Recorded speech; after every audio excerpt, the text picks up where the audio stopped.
Hello दोस्तों, मैं मधुमंगल सिन्हा आप सभी को स्वागत करता हूं मेरे चैनल एग्जाम ड्रिलर पे। दोस्तों, आज हम डिस्कस करेंगे यूजीसी नेट की पेपर 1 जो है पेपर 1 से टीचिंग एप्टीट्यूड से हम कुछ इम्पोर्टेंट टॉपिक्स को हम समझने की कोशिश करेंगे। उसके साथ साथ दोस्तों हम डिस्कस करेंगे जो पीपल डेवलपमेंट एंड एनवायरनमेंट में कुछ टॉपिक जो हमारे यूजीसी नेट के लिए इम्पोर्टेंट है उससे हम समझने की कोशिश करेंगे। ठीक है दोस्तों, तो यहाँ देखिए फ्रेंड्स, हम एक वेबसाइट की जो एड्रेस दी है ये है examdriller.in। इसमें फ्रेंड्स इसकी ऐप भी अवेलेबल है examdriller.in। इसमें ऐप भी अवेलेबल है जो यूजीसी नेट की हर सब्जेक्ट की तैयारी के लिए बहुत ही अच्छा है, बहुत ही बेहतरीन है। यहाँ से आप टेस्ट सीरीज लगा सकते हैं जो आपकी एग्जाम की एक्चुअल कंडीशंस को आपको पहले से महसूस करवा देता है। यहाँ से आप प्रिपरेशन कर सकते हैं। हर पॉइंट्स की बहुत डिटेल में डिस्कशन भी यहाँ अवेलेबल है। तो ठीक दोस्तों, ये जो ऐप है और वेबसाइट में आप जाके इसे एक बार चेक कर लीजिएगा। और इसमें कोई दिक्कत हो तो आप कॉल करना। मेरे नंबर है 7005708107। इस नंबर पे कॉल करने से आप मुझसे डायरेक्ट बात कर सकते हो। ठीक है दोस्तों, तो आप सभी ने जानते हैं हमारे इस चैनल एग्जाम ट्रेलर पे हम पेपर 1 के साथ साथ paper 2 UGC net education subject की हम डिटेल में समझने की कोशिश करते हैं ताकि आपको एक बार में यूजीसी नेट के साथ जेआरएफ क्लियर हो जाए। तो दोस्तों, आप सबसे रिक्वेस्ट है, अगर आप हमारे चैनल पे नई है तो प्लीज एक लाइक और शेयर करें। उसके साथ साथ सब्सक्राइब बटन को आप जरूर दबाइएगा। इसमें आपकी बहुत ही इम्पोर्टेंट इंफॉर्मेशन मिलेगा और हमारी मोटिवेशन के लिए तो बहुत ही अच्छा है। तो ठीक है दोस्तों, चलते हैं जो क्लास में। ठीक है, पहला जो क्वेश्चन दोस्तों, आप सब रेडी है तो डिस्कशन शुरू करते हैं। पहला क्वेश्चन जो है यहाँ, maximum participation of students during teaching is possible through. यहाँ जो है स्टूडेंट्स की मैक्सिमम पार्टिसिपेशन की बात की जा रही है। क्लास में स्टूडेंट्स की मैक्सिमम पार्टिसिपेशन। यहाँ दोस्तों एक चीज समझने की कोशिश करिए, मैक्सिमम पार्टिसिपेशन यानी एक क्लासरूम में कितना बच्चा है ये नहीं है, यहाँ कितने लर्नर्स एक्टिव मोड में है आपकी क्लास में, कितने लर्नर्स को हम एक्टिव रख सकते हैं हमारी क्लास के अंदर, ये बात कहा जाता है। तो पहला जो ऑप्शन दी गई है यहाँ दोस्तों देखिए, इसे lecture method.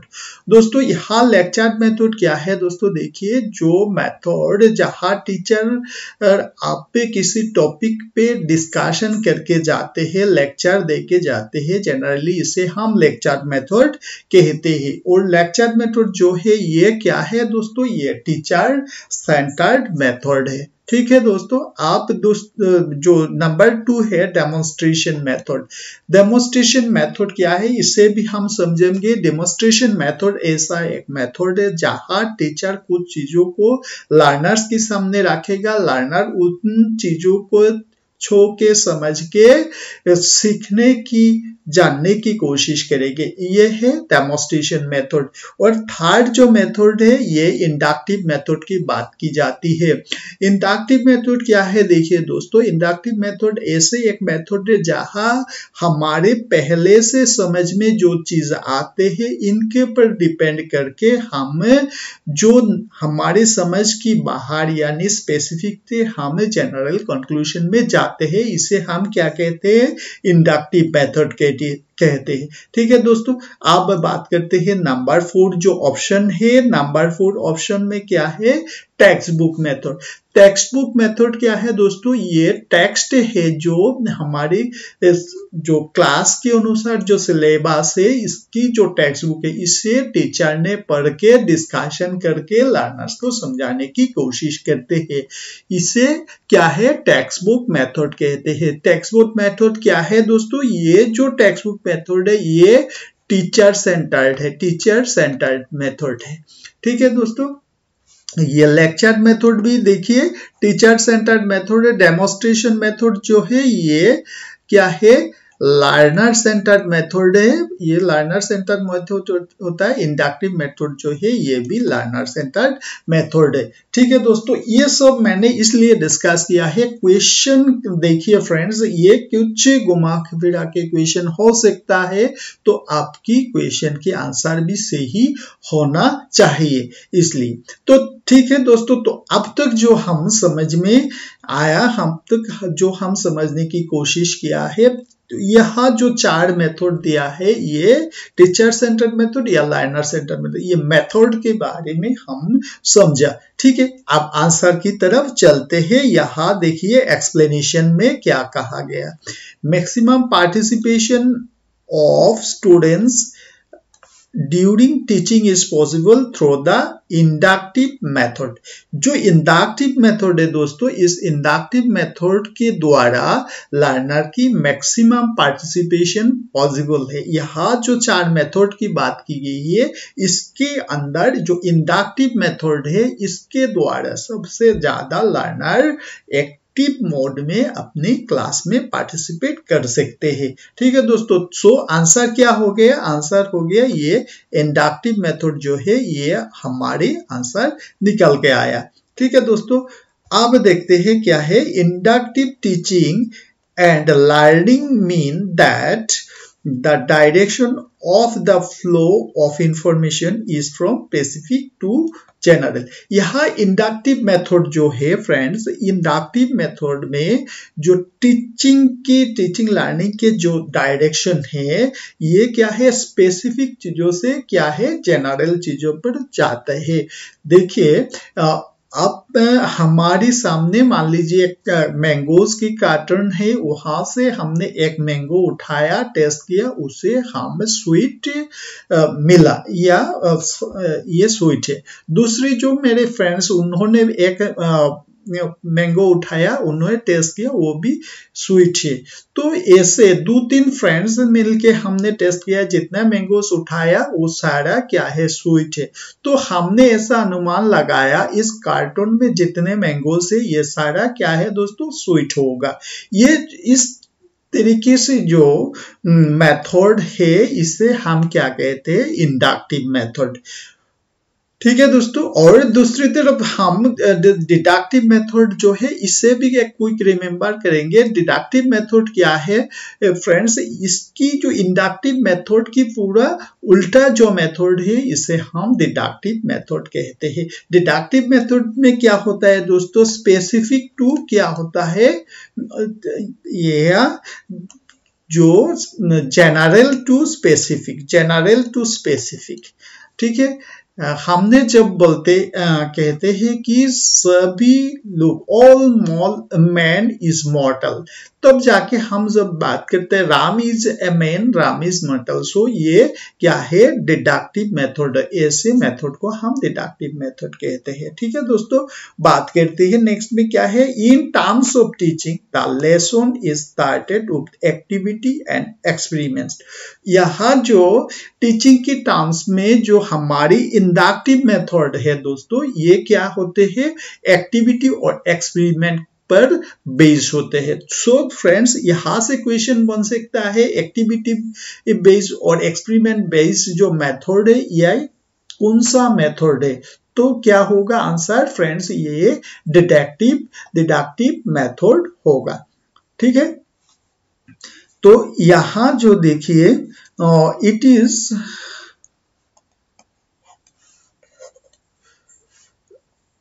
it is mostly focused on the students and their capability and ability।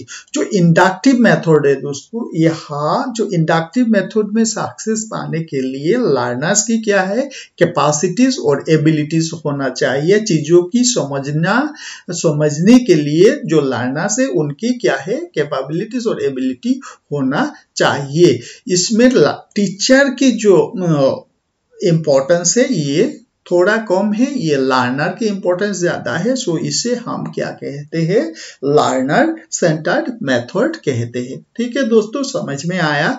अगर कुछ चीजों को समझने के लिए कुछ दिक्कत होता है तो प्लीज आप कमेंट करना, तो मैं आपकी जो क्वेरी से उसकी जवाब जरूर दूंगा।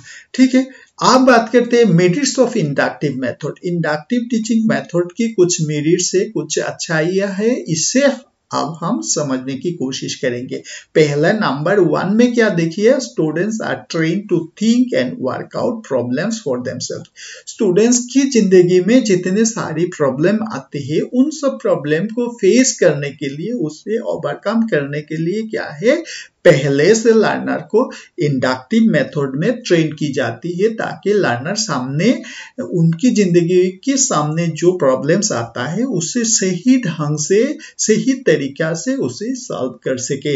ये पहला मेरिट्स है। नंबर 2 जो है मेरिट्स की बात करते हैं, तो यहाँ क्या है, retention of facts in is enhanced. यहाँ जो फैक्ट्स होता है दोस्तों, इन सब फैक्ट्स को क्या है, लर्नर रिटेंशन करते हैं, यानी लर्नर इन सब चीजों को अपने यादों में रख सकते हैं। इसके द्वारा इसे रिटेंशन करने की जो क्षमता है उसे क्या है, डेवलप कर सकते हैं। नंबर 3 में हम डिस्कस करते हैं क्या मेरिट से, it develops logical thinking and creativity. जब बच्चा क्या है इंडक्टिव टीचिंग में जाएगा, तब लॉजिकल थिंकिंग कैपेबिलिटी लर्नर्स के अंदर डेवलप्ड होगा, इसके अंदर क्रिएटिविटी में क्या है, बिल्ड हो जाएगा। ठीक है दोस्तों, ये भी एक क्या है, मेरिट्स ऑफ इंडक्टिव टीचिंग होता है। आप बात करते हैं नंबर 4, देखिए नंबर 4 में क्या है, इट एनकरेजेस इन्वेस्टिगेशन। किसी चीज को इन्वेस्टिगेट किसी भी चीज को इन्वेस्टिगेट करने की जो इच्छाएं है, क्षमता है, ये क्या है, इंडक्टिव टीचिंग मेथड में डेवलप्ड हो जाता है। और नंबर 5 में जो था, ये जो है, ये देखिए, ये trains peoples to tackle real problem. Real life में जो प्रॉब्लम आते हैं लर्नर्स के सामने, तो ये इस टाइप की जो प्रॉब्लम है, जो इंडक्टिव मेथड को यूज करके अपने रियल लाइफ की जो प्रॉब्लम है, इन सब प्रॉब्लम से बाहर आने की जो प्रैक्टिकल लर्निंग है, प्रैक्टिकल शिक्षा है, ये इंडक्टिव टीचिंग मेथड से हो पाता है। ठीक है दोस्तों, चलते हैं नेक्स्ट क्वेश्चन जो है, यहाँ भी हम कुछ फैक्ट्स को समझने की कोशिश करेंगे, ना केवल इस क्वेश्चन की समझने की कोशिश करेंगे। देखिए, which of the following is a point source of water pollution. Water pollution की पॉइंट सोर्स क्या है, यानी वाटर पोल्यूशन कहाँ से शुरू होते हैं। Point source of water pollution, जो पॉइंट है वहां जो वाटर पोल्यूशन होता है, ये क्या है समझने की कोशिश करेंगे। पहला जो ऑप्शन है ऑयल स्पिल। ऑयल स्पिल क्या है दोस्तों, जो ऑयल फील्ड से वहां के बाहर जो ऑयल्स जो पानी के ऊपर गिरे होते हैं उसे ऑयल स्पिल कहते हैं। और दूसरे जो ऑप्शन है नंबर 2 जो ऑप्शन है, ये इंडस्ट्रियल वेस्ट। ये जो इंडस्ट्रियल वेस्ट की बात करते हैं, इंडस्ट्री से जो चीज बाहर निकल के आते हैं, इंडस्ट्रियल वेस्ट है। और surface run of water. Surface run of water क्या है, जो बारिश में या किसी कारण से जो पानी बहते हुए चलते हैं, उसकी जो, इसे हम सरफेस रन ऑफ वाटर कहते हैं। और म्युनिसिपल वेस्ट क्या है, म्युनिसिपल वेस्ट देखिए दोस्तों, ये म्युनिसिपल एरिया के अंदर जो नाले होते हुए, जो ड्रेनेज होते हैं, उनकी जो पानी चलते हैं, उसे म्युनिसिपल वेस्ट कहते हैं। तो देखिए यहाँ करेक्ट आंसर फ्रेंड्स, ये आपको पहले से यहाँ दिखाई जा रहा है, इंडस्ट्रियल वेस्ट वाटर। तो क्या है, point source of water pollution क्या है, इंडस्ट्रियल वेस्ट वाटर। इसमें जो एक्सप्लेनेशन है, इसे भी थोड़ा समझने की कोशिश करेंगे। चलिए देखते हैं। Industrial water is a point source of water pollution.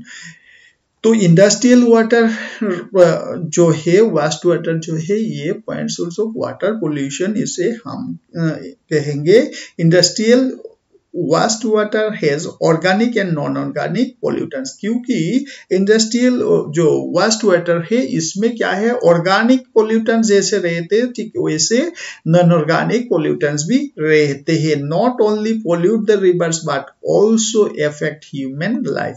ये जो इंडस्ट्रियल वेस्ट वाटर है ये क्या है, सिर्फ रिवर्स को, हमारे नदियों को पोल्यूटेड नहीं करते हैं, ये ह्यूमन लाइफ को भी अफेक्ट कर जाते हैं।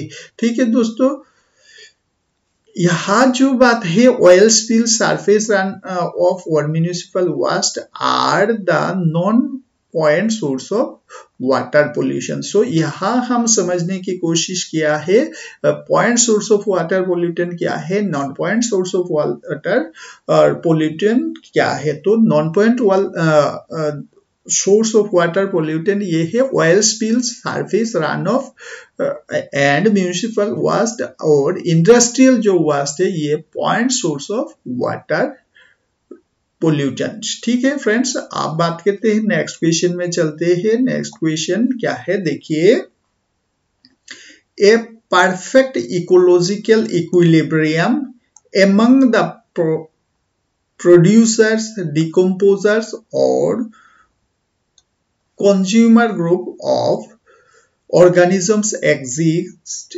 among which of the following legs। ठीक है दोस्तों, यहाँ क्या है, ए परफेक्ट इकोलॉजिकल इक्विलिब्रियम एमंग, जो इकोलॉजिकल की किसी भी इकोलॉजी की जो इक्विलिब्रियम समता है, यहाँ जहाँ प्रोड्यूसर होंगे, जो लोग प्रोड्यूस करते हैं, प्रोड्यूसर होंगे जो प्रोड्यूस करते हैं, डिकम्पोजर जो डिकम्पोज करते हैं किसी भी चीजों को, डिकम्पोजर और कंज्यूमर जो कंज्यूम करते हैं, इन सभी की क्या है, परफेक्ट इक्विलिब्रियम कहाँ दिखाई देता है। तो देखिए यहाँ सीनिसेंट लेग्स में होता है ओलियोट्रोपिक लेग्स और यूट्रोपिक लेग्स और मेसोट्रोपिक लेग्स। यहाँ करेक्ट आंसर जो है ओलियोट्रोपिक लेग्स जो है, यहाँ परफेक्ट इकोलॉजिकल इक्विलिब्रियम दिखाई जाता है, जो प्रोड्यूसर, कंप्यूजर्स और कंप्यूजर ग्रुप में रहते हैं, सब रहते हैं। ठीक है, तो इसकी जो एक्सप्लेनेशन है दोस्तों, इससे अब हम देखेंगे। देखिए, the perfect ecological equilibrium among the producer, decomposer and consumer groups of organism exist among oligotrophic lakes. Oligotrophic lakes में ये जो है परफेक्ट हिस्से में प्रोड्यूसर, डिकम्पोजर और कंपोजर रहते हैं। ठीक है दोस्तों, a perfect ecological system means that there are producer, consumers and decomposer present in the system in such a manner that food and energy flows from one level to another level। यहाँ perfect ecological system कहते हुए ये समझना चाहिए कि जहाँ क्या है, प्रोड्यूसर होंगे, डिकम्पोजर होंगे और कंप्यूजर होंगे। तो जो यहाँ से जो फूड एंड एनर्जी निकालते हैं वो एक्सेस नहीं होते, वो जितना फूड एंड एनर्जी प्रोड्यूस होते हैं इसे कंपोज कर लेते हैं, यानी यहाँ एक्स्ट्रा फूड्स सप्लीमेंट नहीं रहते हैं। The pollutions nitrogen and phosphorus disturb this equilibrium by increasing the productivity of a leg. जब किसी लेग में क्या हो जाता है, लेग में जब नाइट्रोजन और फास्फोरस की मात्राएं ज्यादा हो जाता है, इसकी परिमाण ही ज्यादा हो जाता है, तो यहाँ क्या है, उस लेग का जो प्रोडक्टिविटी है वो ज्यादा हो जाता है। ठीक है दोस्तों, as the productivity of a lake increases its water quality reduce। जो प्रोडक्टिविटी ज्यादा हो जाता है तो यहाँ क्या है, जो वाटर की जो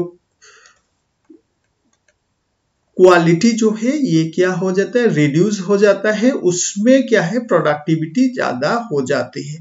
एंड इक्विलिब्रियम इज डिस्टर्बेंस, क्या होता है उस लेक में जब नाइट्रोजन और फास्फोरस जैसे चीजों की ज्यादा होने से उस लेक में क्या है, प्रोडक्टिविटी ज्यादा हो जाता है। प्रोडक्टिविटी ज्यादा होने से जो वाटर की क्वालिटी है वो खराब होते चलते हैं। ठीक है, Oligotropic lakes have a low level of productivity. ओलिगोट्रोपिक जो लेक है इसमें क्या होता है, प्रोडक्टिविटी कम होते हैं, so they can be considered to be perfect ecological system. So यहाँ क्या होता है, ओलिगोट्रोपिक जो लेक है इसमें प्रोडक्टिविटी का लेवल कम होता है, इसमें क्या है, कम होने के कारण इकोलॉजिकल जो बैलेंस है वो सही रहते हैं। ठीक है दोस्तों,